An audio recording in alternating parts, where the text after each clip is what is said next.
जो लोग गुलाम हैं, जो लोग दलाल हैं पूंजीपतियों के, उनका ही जीत होना है। क्यों पहुंच रहा है भाई?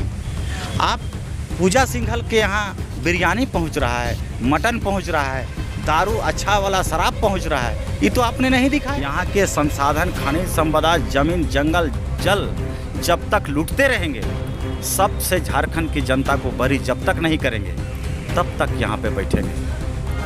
आप देख रहे हैं द जनता स्टॉपेज। 5वीं अनुसूची क्षेत्र में त्रिस्तरीय पंचायत चुनाव असंवैधानिक है।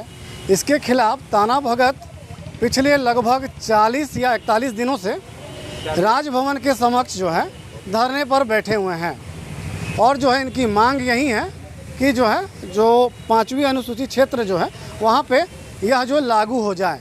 फिलहाल जो है पंचायत चुनाव समाप्त हो चुका है, कई नतीजे आ चुके हैं और नतीजों के बाद भी जो है धरना चालू है। हमारे साथ जो है ताना भगत है, नंदलाल भगत इनका नाम है और उनसे हम बात करेंगे कि जानेंगे कि क्या मांग है और साथ ही इसके अलावा कब तक आप लोग धरने में बैठे रहिएगा। सबसे पहले तो आपकी चैनल को और आपके दर्शकों को सबको जोहार, जय धर्मेश। हम लोग का मांग था 5वीं अनुसूची क्षेत्र में पंचायत चुनाव को रद्द करने को लेके हम लोग सत्याग्रह पे आए थे और पंचायत चुनाव हो गई। ये बड़ी दुख की बात है कि हमने संविधान को बताया, राज्यपाल को, मुख्य सचिव को और आपका चुनाव आयोग को कि 5वीं अनुसूची क्षेत्र जो है इसमें पंचायत चुनाव होना नहीं है। यहाँ रूढ़ी प्रथा ग्राम सभा है, ये सर्वोपरि है और पढ़ा व्यवस्था के जरिए मतलब आदिवासी स्वशासन प्रशासन नियंत्रण का होना संवैधानिक है और बाकी चीज़ असंवैधानिक है।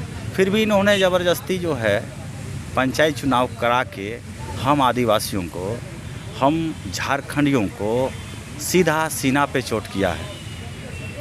और रही बात हम कितना दिन तक रहेंगे, तो इसका अभी गारंटी नहीं है।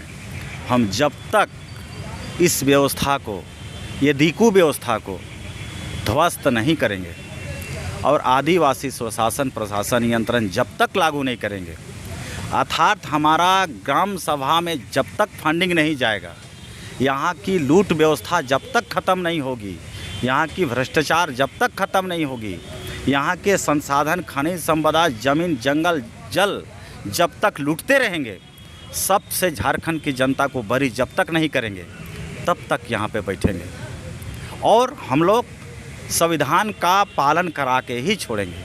अब तय करना होगा, देखना होगा, जानना होगा हम झारखंडियों को भी और जो हमारे झारखंड को, हमारे झारखंडियों को खनिज संपदा के साथ में हमारा खून चूस रहे हैं, इनको कब तक हम इनको झारखंड से बेदखल करेंगे। पंचायत चुनाव हो गया, विरोध देखने को नहीं मिला। कैसे विरोध आप नहीं देखे? हम झारखंड के लोग शांति प्रिय हैं, हम लोग भोले भाले लोग हैं, सत्याग्रह पे बैठे हैं। जिस दिन हमारे लोग आक्रोशित हो जाएंगे, हमको सरकार ना परखे, हमारा दिल दिमाग को ज़्यादा टटोलने की कोशिश ना करे, आक्रोश जनता की बढ़ती जा रही है। आपने कल देखा होगा पोषण सखी जो महिला आई थी, उनके साथ सरकार क्या किया। यहाँ पर सामने में हमारे राजेश कुमार जी हैं, ये यूनिवर्सिटी के लेक्चरर रह चुके हैं, इनके साथ क्या किया। हमारे सहायक पुलिस झारखंड के हमारे भाई बहन, उनके साथ क्या किया। पारा टीचर के साथ क्या किया, होमगार्ड के साथ क्या किया, आंगनबाड़ी सेविका के साथ किया। अर्थात अनुबंध व्यवस्था लाके हमारे झारखंड के शिक्षित पढ़े लिखे युवा युवती को एक रोजगार का सपना दिखा के दलदल में डाला और उनका जीवन खराब किया। तो फिर इतनी सारी समस्या ला के दिया और इसी को बरकरार रखने के लिए ही तो पंचायत चुनाव कराया है। आपने देखा होगा फिलहाल में झारखंड में पूजा सिंघल का नाम आ पाया। आप लोग मीडिया के लोग देख रहे हैं कि पूजा सिंघल को मच्छर काट रहा है तो पानी वाला दाल मिल रहा है, ऐसा आप कुछ दिन दिखाएं। फिर कुछ दिन के बाद आप लोग दिखाते हैं कि पूजा सिंघल के पास गद्दा पहुंचा, मच्छरदानी पहुंचा। क्यों पहुंच रहा है भाई? आप पूजा सिंघल के यहाँ बिरयानी पहुंच रहा है, मटन पहुंच रहा है, दारू अच्छा वाला शराब पहुंच रहा है, ये तो आपने नहीं दिखाया। क्या हम लोग झारखंड के लोग नहीं जानते हैं? तो आप ही के लोग जो है इस पंचायत चुनाव में चुनाव लड़ रहे हैं, क्या लग रहा है कि आखिर में? देखिए, हमारे झारखंड के लोग चुनाव इच्छा से नहीं लड़े। पहला चीज़, उनको पैसा दे के उठाया गया कुछ लोगों को, और कुछ लोग संविधान नहीं पढ़े हैं जिसके वजह से खड़े हुए हैं, और कुछ लोगों को कुछ राजनीतिक दल स्पेशल लगा हुआ है। झारखंड के कुछ राजनीतिक पार्टी स्पेशल लगा हुआ है कि आदिवासियों को हर हाल में लूटना है, और लूटने का माध्यम एक पंचायत चुनाव है और इसमें कैंडिडेट खड़ा करना है। तो लोग पैसा दे के उनको खड़ा किए हैं। हम लोग का तो एक एक कैंडिडेट पूरे झारखंड के 5वें अनुसूचित क्षेत्र के एक एक कैंडिडेट, चाहे वार्ड के रूप में हो, मुखिया के रूप में हो, जिला परिषद के रूप में हो, सबका हम लोग को पता चल गया। सबका हम लोग चिन्हित कर लिए हैं कि किन को किस पार्टी के लोग कितना पैसा दे के उठाए हैं। क्या होगा, कार्रवाई होगी? एकदम बेशक कार्रवाई होगी उनके ऊपर, हल्ला बोला जाएगा, एकदम हल्ला बोला जाएगा। हम एक ही बात करते हैं, हम लोग सत्याग्रह पे बैठे हैं शांति प्रिय तरीके से, कि हम चूँकि देश संविधान से चलती है, रामायण महाभारत बाइबल कुरान धर्म ग्रंथ से तो देश नहीं चलती है, लेकिन अप्रत्यक्ष रूप से इस देश में रामायण कुरान बाइबल महाभारत सब देश चला रहा है। इसी का नतीजा है कि संविधान आज उसको दबा के रखा गया है।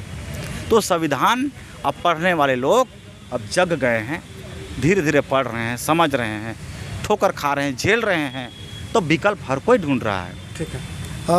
राज्य सरकार के लगभग 3 साल हो चुके हैं। क्या लगता है कि राज्य सरकार के 3 साल में ताना भगतों की एक भी मांग पूरी हुई है?